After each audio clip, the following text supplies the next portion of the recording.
ating twist ngayon, kamuting kahoy. Nilagang pork. May kamuting kahoy siya. Mais.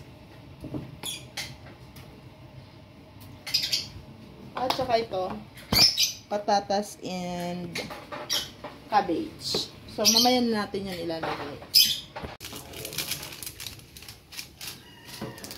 Okay. Lagay na natin yung patatas.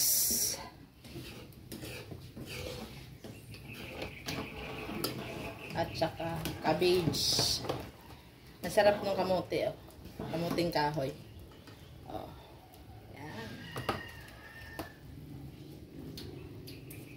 Tapos pwede na kumain. Ulit.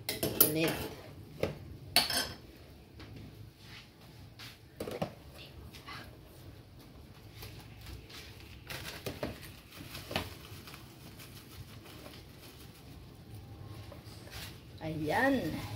Harap na naman. Kainan na naman.